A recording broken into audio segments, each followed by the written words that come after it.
பொதுவாகவே பார்த்தீங்கன்னா நம்ம வந்து ஒரு விஷயத்தில் கருத்து சொல்லணும் அப்படின்னா முதல்ல நம்ம அந்த விஷயத்தை நேரில் பார்த்துருக்கணும். நம்ம நேரில் பார்க்கும்போது யார் சரி யார் தப்பு அப்படிங்கிறத நம்மளால் சொல்ல முடியும். அதுவே நம்ம ஒரு விஷயத்தை யாரோ ஒருத்தவங்க சொல்கிறாங்க, ஒரு மூணாம் நபர் சொல்லும்போது நம்ம கேட்குறோம் அப்படின்னா நமக்கு யார் சரி யார் தப்புங்கிறதே நமக்கு தெரியாது. இப்போ இந்த சோஷியல் மீடியாவை திறந்தாலே லாஸ்ட் ஒரு 2 நாளாக பார்த்தீங்கன்னா, அதாவது மணிமேகலை, பிரியங்கா தேஷ்பாண்டே இவங்க 2 பேருக்குள்ள ஏதோ ஒரு சின்ன பிரச்சனை, ஈகோ கிளாஷ் ஆகி ஏதோ ஒரு ஃபைட் நடந்திருக்கு. அந்த பிரச்சனை தான் இப்போ பார்த்தீங்கன்னா சோஷியல் மீடியாவில் அப்படி பற்றிக்கிட்டு எரியுது. பார்த்தீங்கன்னா வழக்கம் போல் நம்ம சோஷியல் மீடியாவில் நண்பர்கள் எல்லாருமே பார்த்தீங்கன்னா மைக்கையும் கேமராவையும் தூக்கிட்டு கிளம்பிட்டாங்க. என்ன மாதிரி கண்டென்ட் எப்பண்டா கண்டென்ட் கிடைக்குன்னு சொல்லி காத்துக்கிட்டு இருந்தாங்க. எல்லாருக்கும் நல்ல கண்டென்ட்டுங்கிறத விட நல்ல தீனி கிடைச்சிருக்குன்னு சொல்லலாம். எந்த யூடியூப் சேனல் எடுத்தாலும் சரி பார்த்தீங்கன்னா ஒரு மைக்கு, ஒரு ஃபோனு, இல்லை சாரி மன்னிக்கணும், ஒரு மைக்கு, ஒரு கேமரா வச்சுட்டு மணிமேகலை, பிரியங்கா தேஷ்பாண்டே பார்த்தீங்கன்னா இதுவரைக்கும் மணிமேகலை மட்டும்தான் அவங்களுக்கு நடந்த பிரச்சனையை சொல்லியிருக்காங்க. பிரியங்கா தேஷ்பாண்டே எங்கே இருக்காங்கன்னு தெரியல, ரொம்ப சைலண்டாக இருக்காங்க. அவங்க சைட்லேருந்து எந்த ரிப்ளையும் வரல. அதே பார்த்தீங்கன்னா சோஷியல் மீடியாவில் பேசுகிறவங்க எல்லாருமே அடிச்சு துவம்சம் பண்ணுறது என்னன்னு சொல்லி பார்த்தீங்கன்னா, ஒன்று பிரியங்கா தேஷ்பாண்டே ஆப்போசிட்டாக பேசுகிறாங்க, இன்னொன்று அதாவது விஜய் டிவி. நம்ம முதல்ல வந்து நம்ம பிரச்சனை எங்கேருந்து ஆரம்பிக்குது அப்படிங்கிறத முதல்ல நம்ம பார்க்கலாம்.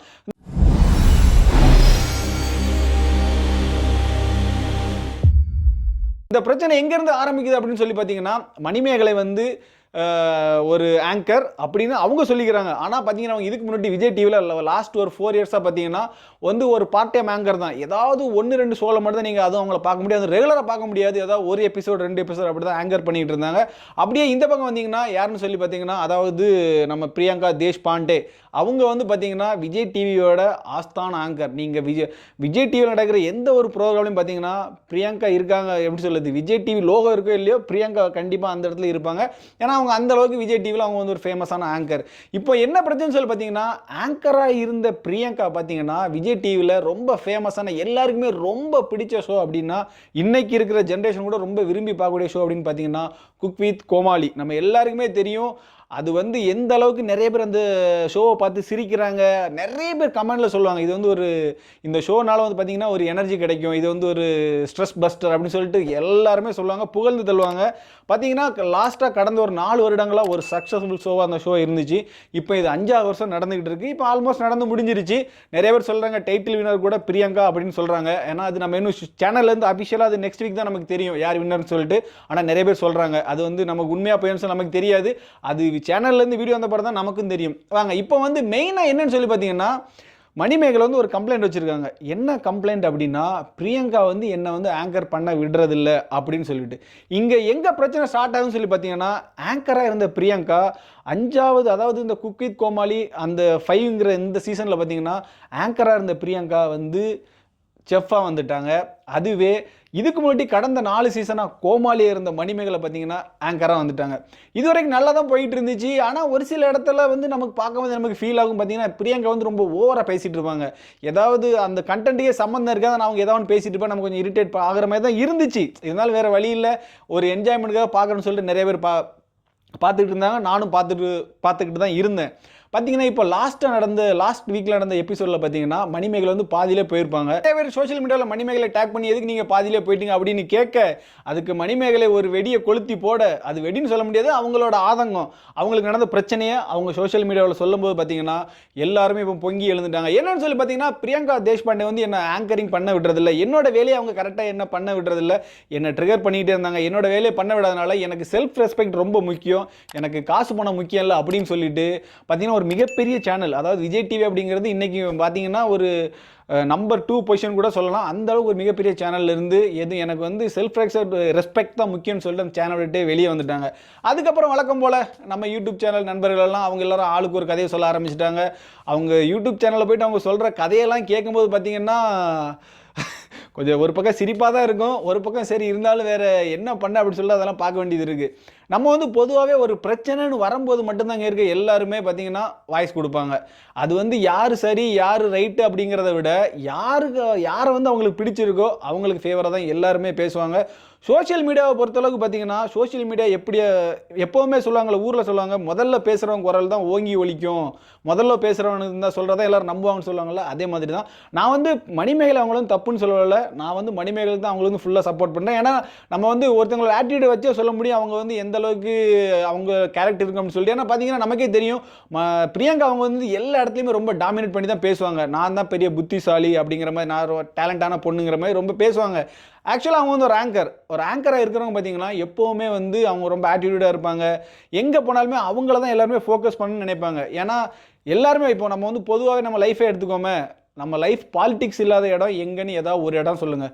நம்ம வீட்டுக்குள்ளேருந்தே பாலிடிக்ஸ் ஸ்டார்ட் ஆகும். பார்த்தீங்கன்னா ஒரு வீட்டில் ஒரு அம்மா அப்பா இருந்தால் கூட அந்த அம்மா அப்பா வந்து குழந்தைங்கள ஒரே மாதிரி தான் பார்ப்பாங்க. ஆனால் அந்த குழந்தைங்க நினைக்கும் அண்ணனுக்கு நிறையா பண்ணுறாங்க, எனக்கு பண்ணுறதே இல்லை, அக்காவுக்கு நிறையா பண்ணுறாங்க, தங்கச்சிக்கு நிறையா பண்ணுறாங்க, எனக்கு எதுவும் பண்ணுறது இல்லைன்னு சொல்லிட்டு அந்த பையன் நினைப்பான். அதே அவனோட தங்கச்சியோ அக்காவோ அண்ணன் நினைப்பாங்க, அவனுக்கு தான் எல்லாமே பண்ணுறாங்க, எங்களுக்கு எதுவுமே பண்ணுறதில்லன்னு சொல்லிட்டு எல்லாருமே பாலிடிக்ஸ் அன்றைக்கி தான் செய்வாங்க. இங்கே பிரச்சனை என்னன்னு சொல்லி பார்த்தீங்கன்னா மணிமேகலை வந்து அவங்க வந்து மணிமேகலைக்கு அவங்க ரெண்டு பிடிக்கல அப்படின்னா அதை அப்படியே விட்டுருக்கணும். ஆனால் பார்த்தீங்கன்னா பிரியங்கா தேஷ்பாண்டே அவங்க என்ன சொல்லியிருக்காங்கன்னா மணிமேகலை வந்து என்கிட்ட மன்னிப்பு கேட்கணும். இது வந்து ஒரு சின்ன கிளாஷ் ஆயிடுச்சு. ஏன்னா இவங்க மணிமேகலை பேசக்கூடிய விஷயத்தை பிரியங்கா பேசணும்னா மணிமேகலை வந்து இது நான் பண்ணக்கூடிய வேலை நீங்கள் ஏன் பண்ணுறீங்கன்னு கேட்க பிரியங்காவும் கோவம் வந்துருச்சு. நான் ஒரு பெரிய ஆங்கர் அப்படின்னு சொல்லிட்டு அந்த ஈகோ வந்து கிளாஷ் ஆயிடுச்சு. அப்போ பார்த்தீங்கன்னா பிரியங்கா சொன்னது வந்து அவள் என்கிட்ட மன்னிப்பு கேட்கணும், மன்னிப்பு கேட்கல அப்படின்னா நான் வந்து அதான் எல்லாத்துக்கும் ஒரு பெரிய ஒரு நம்ம வந்து ஒரு பெரிய சார் அப்படிங்கிற ஒரு ஈகோ இருக்குல்ல, அந்த ஈகோ அவங்களுக்கு வந்துருச்சு. அதனால் ஆனால் மணிமேகலை பார்த்தீங்கன்னா அது வந்து என்னால் மன்னிப்பு கேட்க முடியாது. ஏன்னா நான் எந்த தப்பும் பண்ணலை, என்னோட வேலையை அவங்க டிஸ்டர்ப் பண்ணாங்க, டிஸ்டர்ப் பண்ணாதீங்கன்னு சொன்னேன், அதுக்கு நான் ஏன் மன்னிப்பு கேட்கணும்னு சொல்லல. மணிமேகலை நீங்க பேசுறது டிஸ்டர்ப் ஆகுதுங்க, எதுக்கு நீங்க கத்தி கத்தி பேசிட்டு இருக்கீங்க? நான் சொல்றோம்ல முடிச்சிரோம்னு சொல்லிட்டு புரியுதா? நீனும் சொல்றதுக்கு சரி வா பார்க்கலாம் வா. கேர்ள்னா வந்து எப்படி இருக்கும்னு கத்துக்கோங்க முதல்ல, சரியா? உட்கார்ந்து நீங்க வந்து காமிக்கிறீங்க அவ்வளவுதானே, ஏதோ பெரிய இது மாதிரி ஓவரா பேசிட்டு இருக்கீங்க. உனக்கு என்ன பிரச்சனை? ஒரு நாள் இவளோட விஷயத்துல எதுக்குமே நான் வந்து போட்டி போட ரொம்ப டவரா பேசிட்டு மேல வச்சுக்காதீங்க, புரியுதா? ஆமா உன்னை அனுப்பணும் வெளியே, வெளியே போ கிளம்பு. நீங்க எப்படி வேணா பேசுறீங்க, உங்களுக்கு irresponsible பேசுறீங்க, அது மாதிரி நான் எப்படி பேசுறீங்கன்னு சொல்லி ஒரு நாள் ஒரு பேச்சு பேசாத. யார் வெளியே போறா பாப்பா? உங்களுக்கு வெட்டியா இருக்கீங்க, வேற எங்கயாவது நில்லுங்க, தேவையில்லாம டிஸ்டர்ப் பண்ணிருக்காதீங்க. உங்களுக்கு ஃப்ரீ செஷன் தேவையில்லை, உங்க வீட்டோட நிறுத்திக்கோங்க. விஜய் டிவி நிர்வாகம் பார்த்தீங்கன்னா அவங்க வந்து பிரியங்காவுக்கு சப்போர்ட் பண்ண, அதனால் மணிமேக கோவத்தில் வந்து எனக்கு வந்து செல்ஃப் ரெஸ்பெக்ட் தான் ரொம்ப முக்கியம் அப்படின்னு சொல்லிட்டு கோவத்தில் வெளியே வந்துட்டாங்க. இதுதான் நடந்த விஷயம், இதுதான் எல்லாருக்குமே ரேண்டமாகவும் தெரியும். இந்த விஷயம் தான் எல்லாரும் காதுக்குமே வந்திருக்கு. அதுக்கப்புறம் இப்போ சோஷியல் மீடியாவில் நிறைய பேர் ஒவ்வொரு கதை சொல்கிறாங்க, பிரியங்கா தேஷ்பாண்டே அப்படி இப்படின்னு சொல்லிட்டு ஏகப்பட்ட இது சொல்கிறாங்க. பார்த்தீங்கன்னா எப்போதுமே ஒரு விஷயத்தை நம்ம வந்து முதல்ல நம்ம கண்ணால் பார்க்குறோம் அப்படின்னா தான் நம்ம வந்து முதல்ல அதுக்கு பதிலே சொல்ல முடியும். அப்படிங்கச்சில் இது வந்து ஒரு சின்ன பிரச்சனை. இந்த பிரச்சனையை ரெண்டு பேருக்குள்ள இருக்க பிரச்சனையை பார்த்தீங்கன்னா ஏதோ ஒரு 3ஆம் உலகப்போர் வந்த மாதிரி பார்த்தீங்கன்னா சோஷியல் மீடியாவில் பேசுகிறாங்க. சோஷியல் மீடியாவை ஓப்பன் பண்ணாலே போதுங்க, மணிமேகலை பிரியங்கா தேஷ்பாண்டே. அது பிரியங்காங்கிற பேரை விட்டுருங்க, பின்னாடி இருக்கிற அந்த தேஷ்பாண்டேங்கிற ஒரு இது இருக்குல்ல, அந்த அதாவது அந்த நார்த் இந்தியனுங்கிற அந்த அடமொழி பேர் வச்சு செய்கிறாங்கங்க. இவங்க வந்து பீகாரி அப்படிங்கிறார் ஒருத்தர், இன்னொருத்தர் சொல்கிறார் இல்லை இவங்க வந்து கர்நாடகா பொண்ணு அப்படின்னு சொல்கிறாங்க இன்னொருத்தர். ஏண்டா பீகாரிக்கும் கர்நாடகம் என்ன வித்தியாசம் இருக்குது, சம்மந்தம் இருக்குன்னு எனக்கு தெரில. அவங்க இத்தனை வருஷமாக கிட்டத்தட்ட அவங்களும் ஒரு 15 வருஷம் விஜய் டிவியில் தான் ஆங்கராக இருப்பாங்க நான் நினைக்கிறேன். அந்த 15 வருஷமாக அவங்கள ரசித்த எல்லாருமே பார்த்தீங்கன்னா இன்றைக்கி ஏதோ ஒரு 2 பேருக்குள்ள நடக்கிற பிரச்சனையை வந்து எல்லாருமே பெருசாகி பார்த்தீங்கன்னா இன்றைக்கி பிரியங்கா வந்து எல்லாரும் போட்டு தாக்குன்னு தாக்குறாங்க. இந்த விஷயத்தில் பொதுவான கருத்தை சொல்லணும் அப்படின்னா பிரச்சனை அப்படிங்கிறது எல்லா இடத்துலையும் இருக்குங்க. நம்ம ஒரு இடத்துல இருக்கும்போது நமக்கு பிடிச்சிருந்து அப்படின்னா நம்ம அங்கேயே ஸ்டே பண்ணுவோம், நமக்கு பிடிக்கல அப்படின்னா அந்த இடத்துலேருந்து வெளியேறும். அதே மாதிரி தான் இப்போ மணிமேகலையும் வந்திருக்காங்க. ஆனால் இந்த சோஷியல் மீடியாக்காரங்க பண்ணுறதை பார்க்கும்போது என்னடா இப்படி தாறுமாறாக பண்ணுறாங்களே அப்படிங்கிற மாதிரி நமக்கே ஒரு பயங்கரமான ஒரு ஃபீல் வருது. தயவு செஞ்சு இந்த வீடியோ பார்க்குற ஃப்ரெண்ட்ஸ் கூட நீங்கள் இந்த விஷயத்த கடந்து போங்க. இது அவங்களுக்கு 2 பேர் நடக்கிறது. எப்போதுமே நம்ம ஒரு இடத்துல வேலை பார்க்கும்போது நமக்கு பார்த்தீங்கன்னா நமக்கு வந்து ஒரு பாசிட்டிவ் எனர்ஜி இருந்துகிட்டே இருக்கணும். அப்போ தான் நம்ம செய்கிற வேலையும் நல்லா இருக்கும். நம்ம அந்த இடத்துல நமக்கு ஒரு நல்ல பேர் புகழ் கிடைக்கும். நம்ம கிடைக்கலாம் காமன் மேன், ஒரு சின்ன சாதாரண ஒரு டீ கடையில் இருக்க பையன் கூட அதை தான் ஃபீல் பண்ணுவான். அது வந்து ஒரு பெரிய ஸ்டார் அப்படிங்கிறச்சுல அவங்க அதெல்லாம் ரொம்ப ஃபீல் பண்ணுவாங்க. அதே மாதிரி தான் அவங்க 2 பேரும் கிளாஷ், அவங்க ஃபைட் பண்ணிட்டாங்க.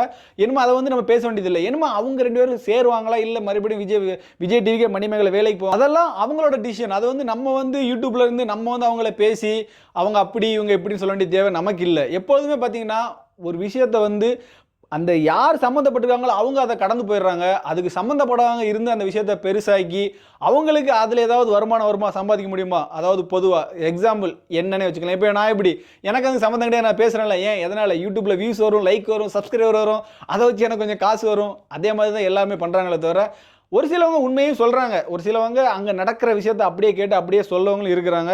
இருந்தாலும் நீங்கள் எந்த ஒரு விஷயத்தை கேட்டாலும் அதை வந்து பெர்ஃபெக்டாக நீங்கள் வந்து இது கரெக்டாக தப்பா அப்படின்னு சொல்லிட்டு எல்லாத்தையுமே பார்க்காதீங்க, எல்லாமே பார்த்து நம்பாதீங்க, இதுதான் உண்மை அப்படின்னு சொல்லிட்டு யாரையும் ஜட்ஜ் பண்ணாதீங்க. இந்த வீடியோ மூலமாக நான் உங்களுக்கு சொல்ல வர்றது என்னன்னு சொல்லி பார்த்தீங்கன்னா, சோஷியல் மீடியாவை 100% நம்பாதீங்க. ஹாய் ஃப்ரெண்ட்ஸ், நான் உங்களுடைய கிருஷ்ணா, குவைத் நாட்டில் இருந்து. நீங்கள் இப்போ தான் முதல் முறை என்னோட யூடியூப் சேனலில் வீடியோ பார்க்குறீங்க அப்படின்னா, இல்லை நான் இப்போ பேசுனதால் உங்களுக்கு பிடிச்சிருந்தா அப்படின்னா மறக்காம என்னோட யூடியூப் சேனலுக்கு சப்ஸ்கிரைப் பண்ணுங்கள். அப்படியே பக்கத்தில் உள்ள பெல் ஐக்கானை கிளிக் பண்ணுங்கள். அப்போ தான் நான் போடுற வீடியோ எதுவாக இருந்தாலும் நீங்கள் பார்க்க முடியும்.